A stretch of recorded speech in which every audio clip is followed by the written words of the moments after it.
pas d'objectif politique derrière cette procédure judiciaire, il allait être mis en résidence surveillée.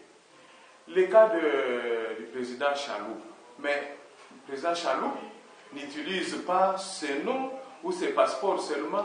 Il y a 2 ans, quand il faisait partie de la famille politique qui est au pouvoir actuellement, là, il ne dérangeait personne. Là, ses papiers, ses passeports étaient valides, étaient valables. Il utilisait, il voyageait, il n'y avait pas de problème. Mais quand il a seulement tenté de changer de camp politique pour rallier celui de M. Étienne Tshisekedi, voilà pourquoi ses adversaires politiques, ceux de la famille présidentielle, ont pensé que c'était l'occasion maintenant pour lui régler des comptes et le faire taire. Les pasteurs continuent la même chose.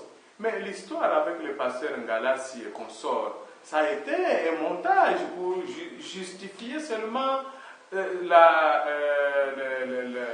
démarche de pouvoir les réduire au silence.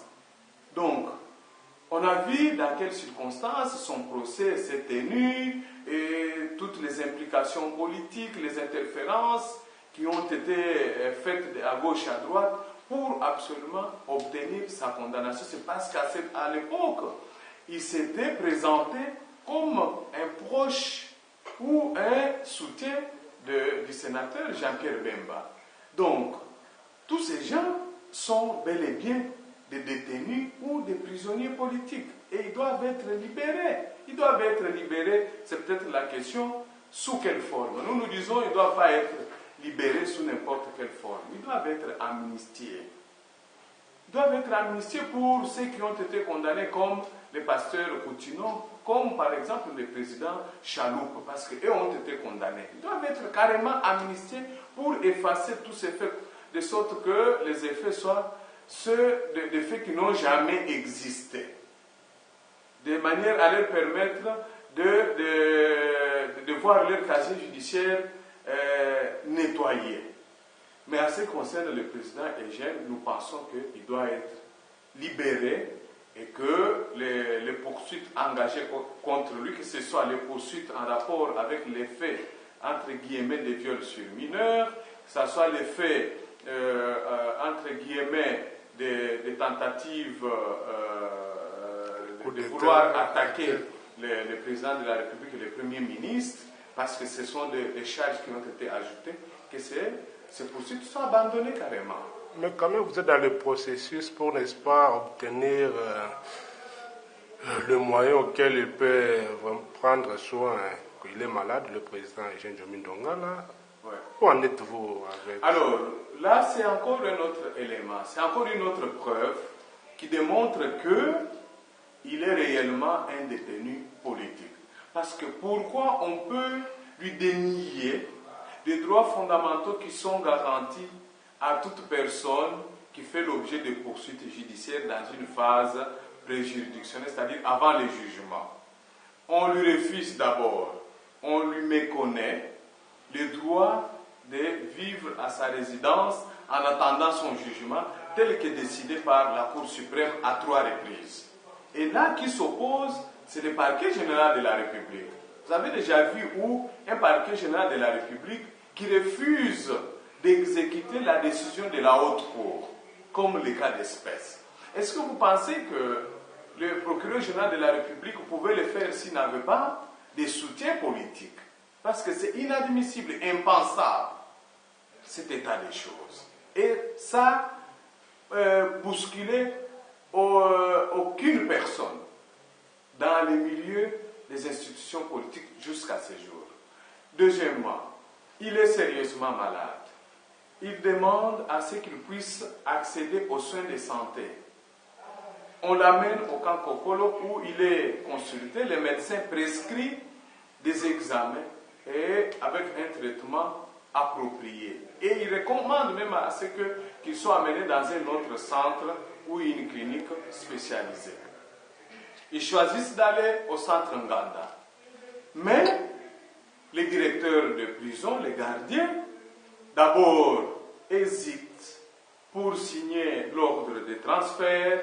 Ils trouvent autant de justifications, autant de raisons fallacieuses, jusqu'à bloquer. Tantôt qu'il manquait des moyens de transport, mais lorsque la famille met à sa disposition un véhicule, il trouve une excuse pour dire qu'on ne peut pas les transporter dans ces véhicules parce que venant de la famille, mais le même directeur là, lorsqu'il faut maintenant l'amener à la Cour suprême pour le faire comparaître dans les dossiers qui est en cours là-bas, à ce moment-là, il accepte que ce soit la famille qui amène des taxis, qui amène du carburant pour mettre dans leur véhicule.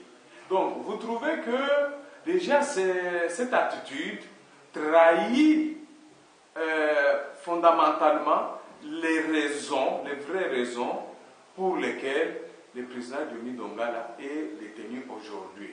C'est la preuve que sa détention a un caractère purement politique. Il n'y a pas d'autre raison parce que s'il y avait d'autres raisons liées au droit commun, il pouvait valablement bénéficier des mêmes garanties des droits comme on le fait à tout le monde, notamment les droits d'accéder aux soins de santé parce que ça fait partie du droit de la défense. Aucun malade, aucun détenu ne peut être en mesure de se défendre s'il n'est pas en bonne santé. Et d'ailleurs, même la constitution de notre pays dit que tout détenu doit être gardé dans des conditions qui préservent sa santé, et sa santé, que ce soit la santé physique en général, mais aussi sa santé psychologique. C'est pour protéger les droits de la défense. Mais ce qui se fait aujourd'hui n'est pas conforme à ce droit fondamental-là prescrit par la Constitution. Donc ça démontre clairement qu'il est détenu pour des raisons politiques. Ce sont ses adversaires politiques qui sont au pouvoir, qui ont pensé que c'est de cette façon-là qu'il faut les réduire au silence. Ok, nous sommes arrivés presque à la fin de notre entretien, maître, mais on ne peut pas terminer cet entretien sans que vous nous parliez aussi de votre organisation de la CAGE. Merci beaucoup pour l'occasion que vous nous donnez. En fait, la CAGE est Association congolaise pour l'accès à la justice. Nous sommes une organisation non gouvernementale apolitique de protection et de protection et de défense des droits de l'homme. Nous sommes basés en ce qui concerne notre siège national à Kinshasa, avec plusieurs représentations dans d'autres provinces de la République démocratique du Congo.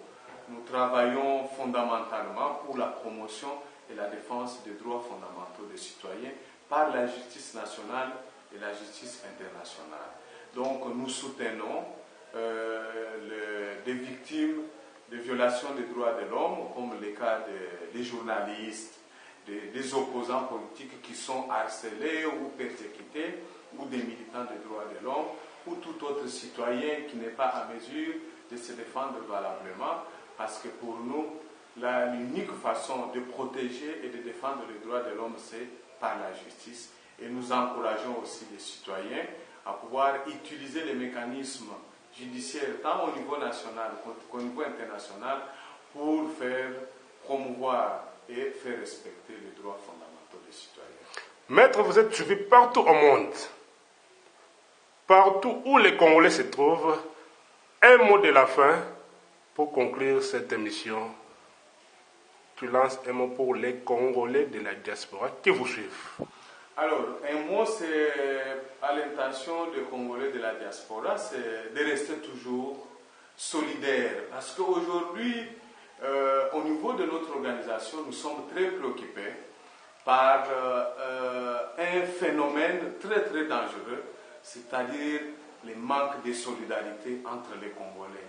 Il y a de plus en plus le phénomène d'individualisme, d'égoïsme, des courses effrénées au poste, des courses effrénées à l'argent, aux avantages matériels, à tout ce qu'il y a comme fonction. Mais les gens, lorsqu'ils s'accaparent de l'argent, des fonctions et de tous ces avantages, ils les exploitent à des fins personnelles. Donc les Congolais n'est plus solidaire. Quand il a la fonction, il est plus préoccupé par sa poche, la poche de sa famille, la poche de ses amis et ses frères, mais il ne voit pas l'intérêt général. Donc, nous demandons à tous les Congolais de la diaspora ou ceux qui sont au pays de pouvoir rentrer à la raison, de revenir à la raison, à défendre des valeurs de solidarité, à défendre des valeurs de l'intérêt général, parce que lorsqu'on a des moyens, on a de l'argent, on a des avantages, on a les pouvoirs, c'est pour servir l'ensemble de la communauté. Et on ne peut pas être fier en tant que Congolais lorsqu'on a de l'argent, on a des fonctions, on a des biens matériels, mais à côté de soi, on voit plusieurs personnes, plusieurs femmes, plusieurs enfants qui ne savent pas avoir quoi manger, des enfants qui ne savent pas aller à l'école, qui ne savent pas avoir un logement décent ou accéder aux soins de santé. Donc nous devons nous battre pour revenir à ces bonnes valeurs de solidarité, de partage, mais plus de s'engager pour l'intérêt général et de travailler pour notre société. Parce que si toute la société devient développée, si tout le monde a la possibilité d'accéder aux mêmes soins, ça sera la joie de tout le monde. Et on parlera de tous les Congolais, on ne parlera pas d'un seul individu comme c'est le cas aujourd'hui. Ok, c'est la fin de notre entretien. À toi, Ingeta, cancer propre, Daniela, Lalita, continua.